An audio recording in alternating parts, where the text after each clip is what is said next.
I'm bringing the 90s back. I'm bringing the 90s back. I'm bringing the 90s back. I'm bringing the 90s back. I'm bringing the 90s back. Bring it back, bring it back. I'm bringing the 90s back. 90. Time machine rap, rewind the track. Hello and welcome. First episode of For the Record. Just want to say thank you. If you are here watching this on the first day, that'd be amazing. If not, doesn't matter. Still, it's amazing. Thank you for checking in. This is For the Record. Once again, I just want to go over real quick, about 30 seconds, 1 minute, about what we are doing here. So, we are talking about inspirational stories for artists, musicians, groups, entrepreneurs, YouTube content creators, Instagrammers, TikTokers maybe. I don't know.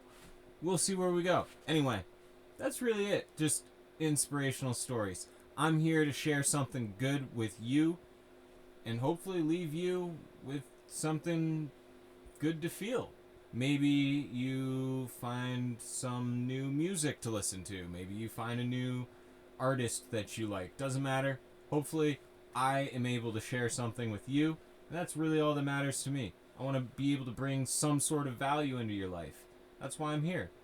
No other reason. That was more than a minute. I will just tell you right off the bat, we are going to be talking about Russ. Some of you might not know who Russ is. Russell James Vittel. Russell James Vittel. He was born in New Jersey, September 26, 1992. You don't really know much about him until I tell you that he's a rapper and or hip-hop artist or independent singer-songwriter, whatever you want to call him, because he really is one of those kind of well-rounded, fills all corners, which doesn't make any sense, kind of artist. He makes R&B hits that really hit the soul and, you know, kind of have some nice jazzy feel to it. He's got some stuff that's a little bit more hard-hitting, you know, makes you want to go out and run a mile kind of stuff. He's got some stuff that just makes you want to sit in the car and cruise, or maybe sit in the car and watch a sunset.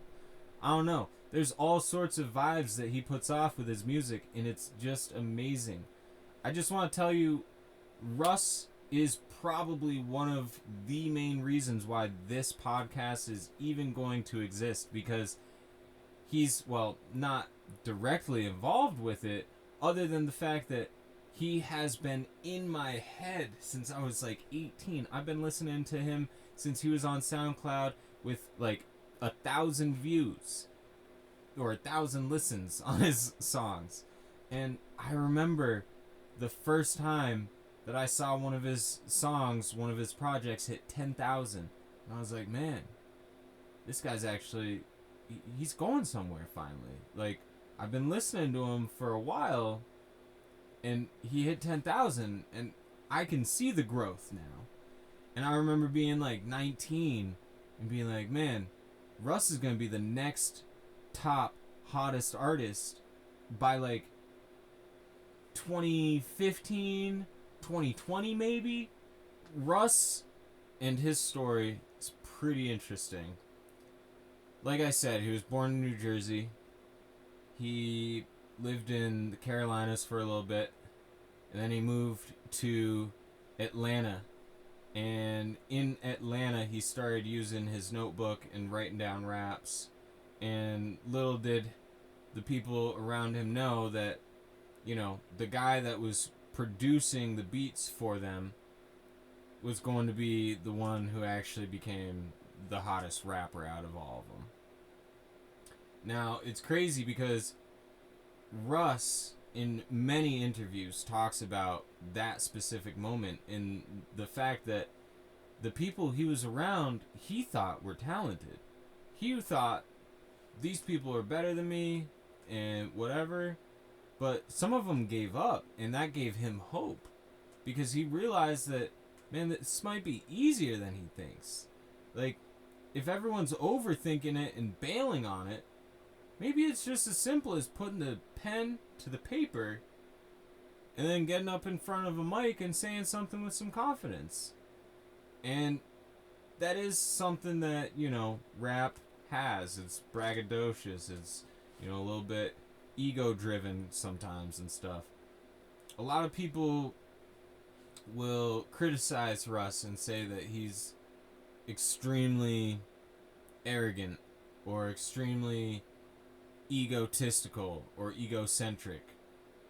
I would love to have a conversation with those people because of the fact that he has done entirely everything on himself, essentially, from the start.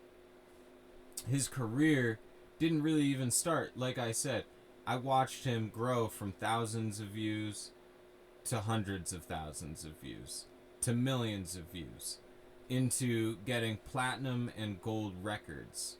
And I watched him do all this.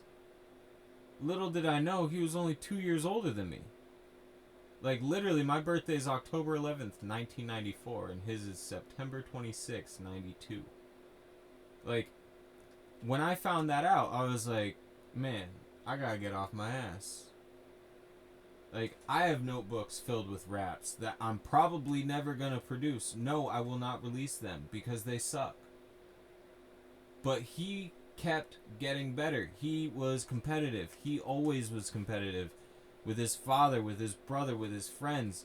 But it wasn't to be better than them. He wanted to be better than himself when he was competing against them. And so that when he could compete against them, he knew that he would be competing against himself. It wouldn't even be them in the field. It was himself against himself.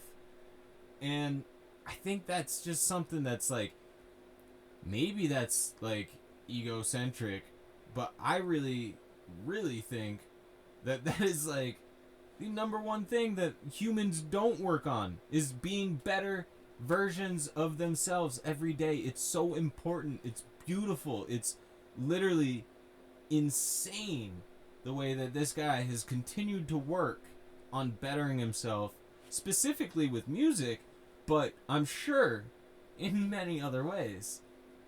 And what is the most inspirational thing that came out of all of this?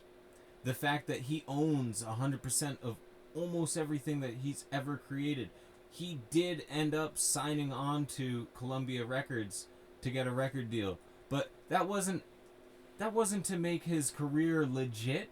He was already legit before that. He had dozens of albums, I think 11 albums, before he signed on to Columbia Records, and then he produced 12, 13, and 14.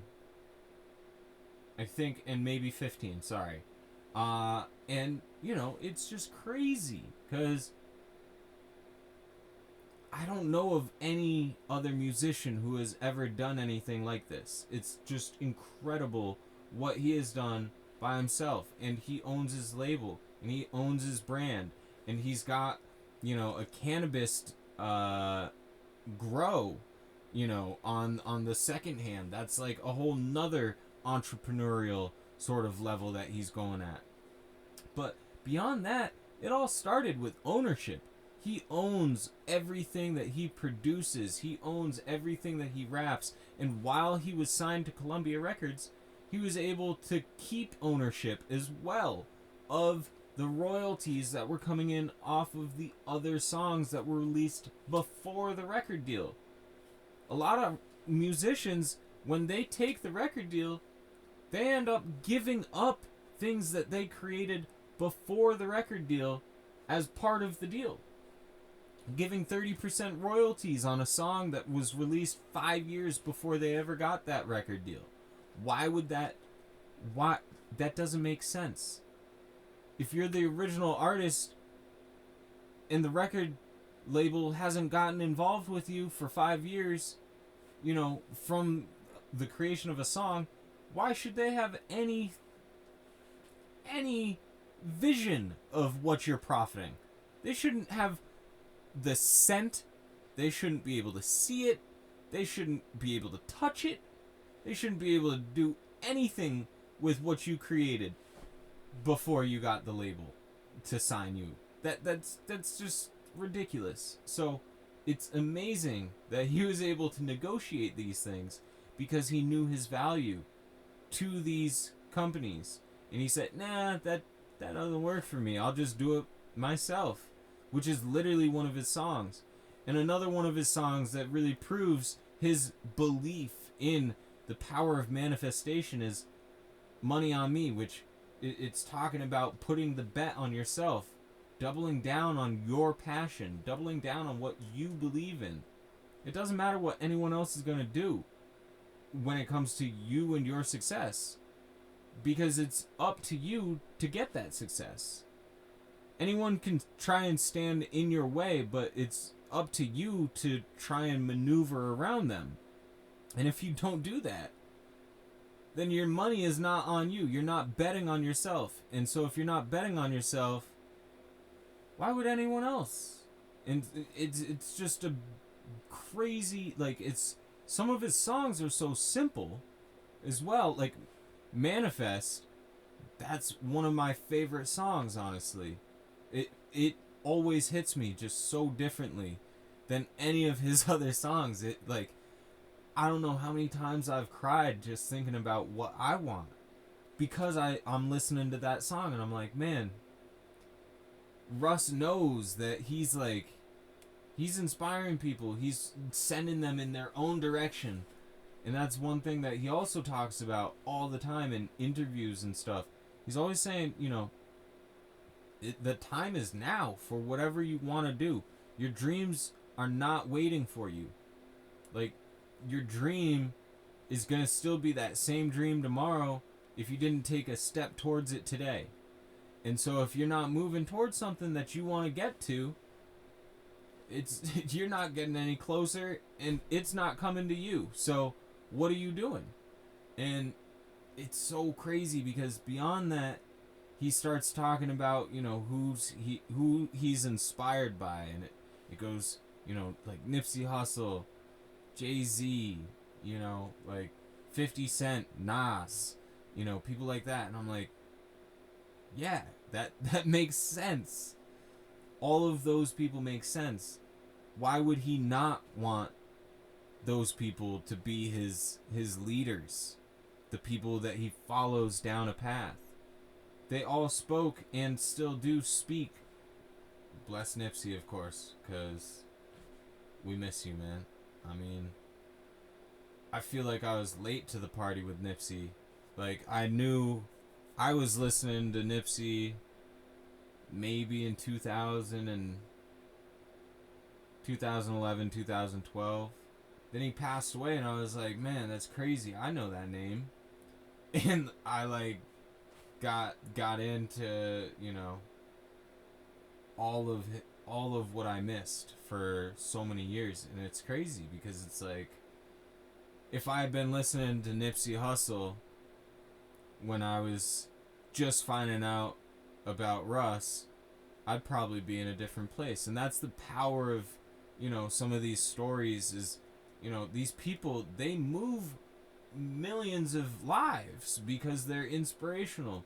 There's no way that you can deny the fact that Russ or Jay-Z or Nas, you know, Big Sean, Eminem, anyone, like, you know, you wouldn't have a lot of these rappers without Eminem. You wouldn't have a lot of these rappers without, you know, anyone who came before them. Busta Rhymes, DMX, Dre, and, you know, the story of NWA and their ownership. You know, that's some wild stuff. It really is. And so when I was watching Russ come up, I'm like, man, this guy, he's creating something that's powerful. Like, at points, I was worried for Russ, because you don't see that type of ownership with our kind of culture, you know? Like, rap and hip-hop, you're owned by a label. And, you know, as much as as much as a label might like give you that level of freedom or that level of like, oh, I made it, you know, you don't own anything.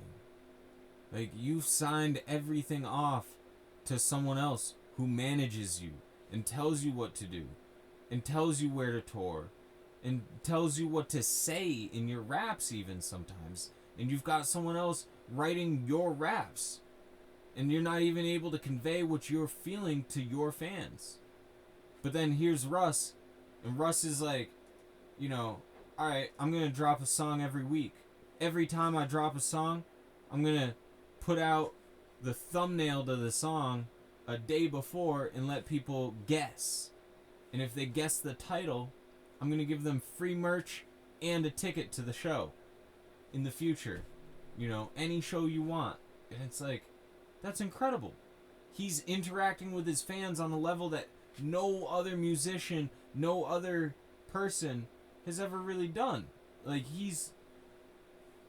I don't know. I have not seen this with anyone else right now in 2021. What he is doing is incredible for marketing as far as like an actual business perspective, and it's not even about the money because he's interacting with his fans, and that's creating an experience that you can't put value on that.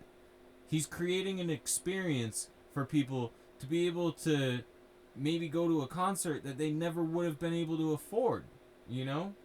And that's incredible. And maybe, you know, somebody ends up with a shirt that they never would have been able to buy or something, and it's sent to them directly from their favorite musician. That's incredible. The power of connection there is irreplaceable. You cannot understate what that means to other people. And so he has created his own platform in the new creator economy, which is something that I'll be sort of covering, which, you know, the idea of the creator economy is something that I've sort of been put onto by someone else who does a podcast on YouTube where they're talking about creators, and it's Colin and Samir, and I highly suggest going checking their content out. They talk more specifically about YouTube and Instagrammers.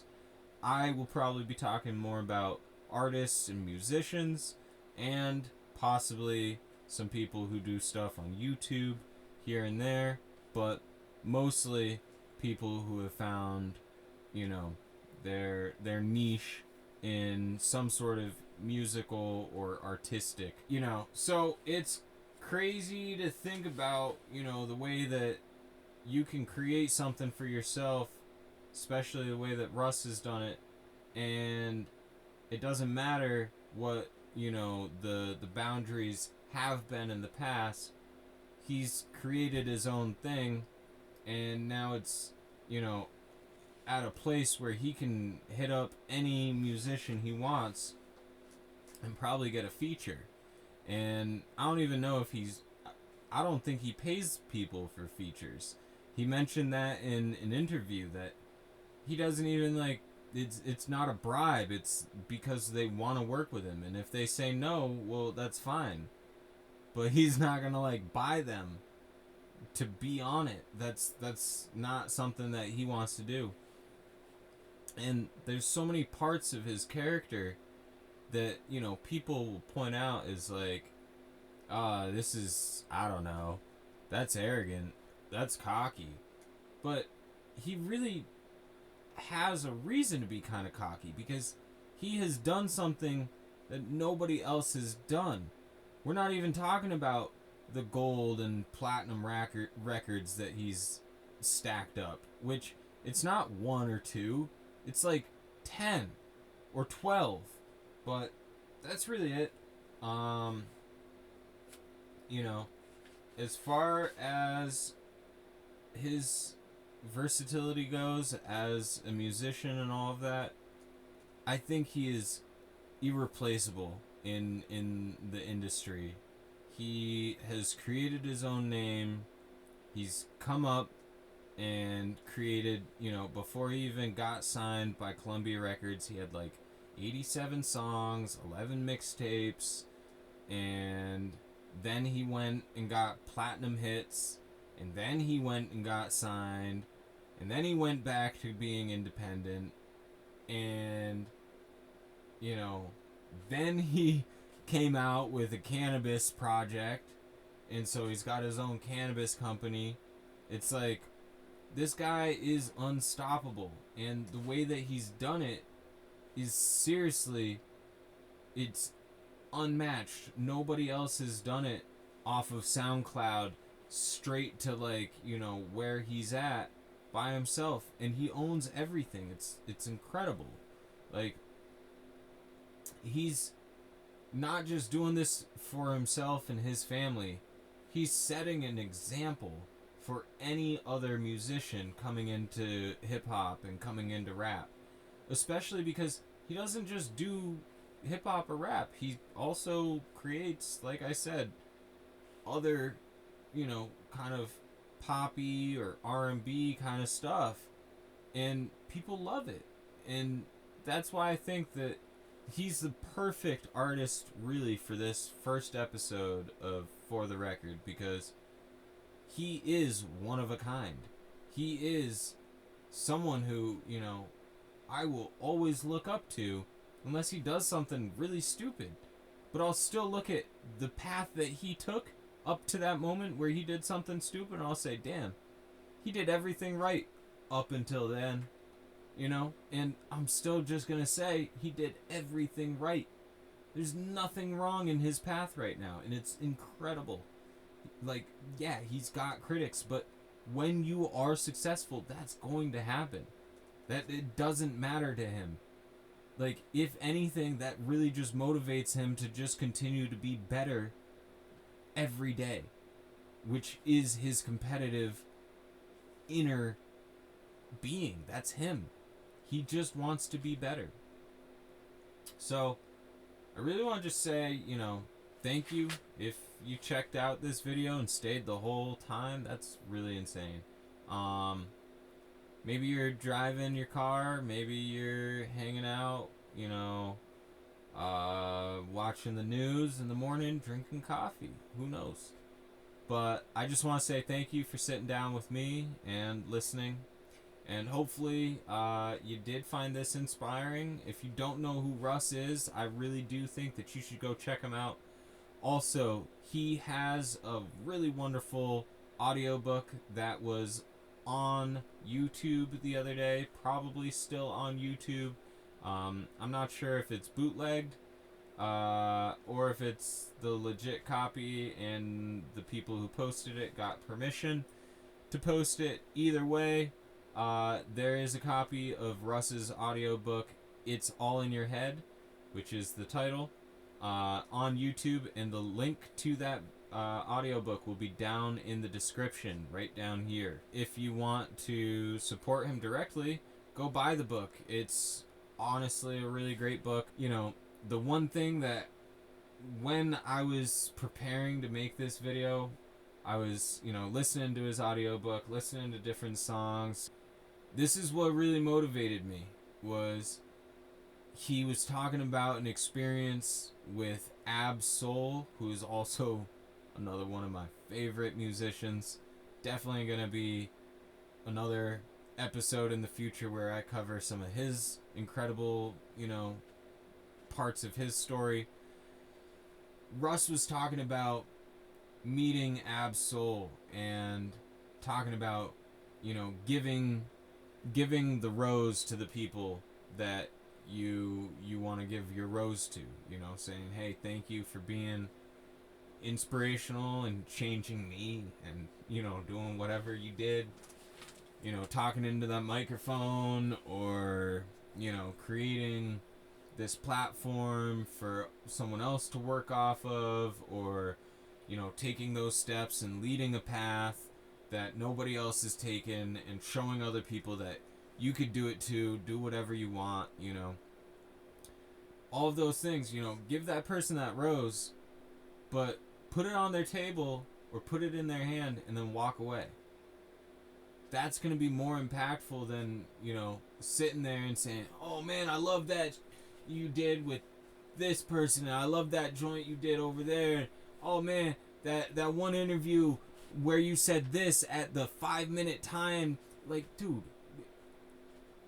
that's creepy almost. Like, just give the person the rose and say, thank you for being amazing. Like, you've changed me. That's it. Boom. That is the impact. You don't need all of the extra stuff. They know that if you just say, man, you've changed me, it's like you don't have any other words for it. That's how simple it is. And so, here's my rose. And I'm leaving it there. If you enjoyed this video, please make sure to subscribe for more future inspirational content just like this. Buttons down below. There's also a thumbs up. If you turn that thing blue, it helps my video get seen by other people. YouTube kind of does this algorithm thing, and it like goes like that, and that's what it does, really. That's really it, you know. This was episode 1. Let me know what you think of it. 30 minutes, is that good? 15 minutes, is that too short?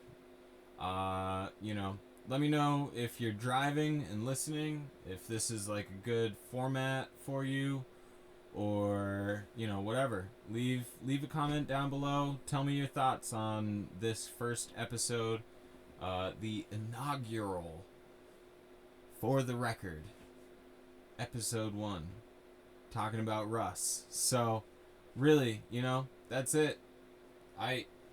Peace. I'm bringing the 90s back. I'm bringing the 90s back. I'm bringing the 90s back. I'm bringing the 90s back. I'm bringing the 90s back.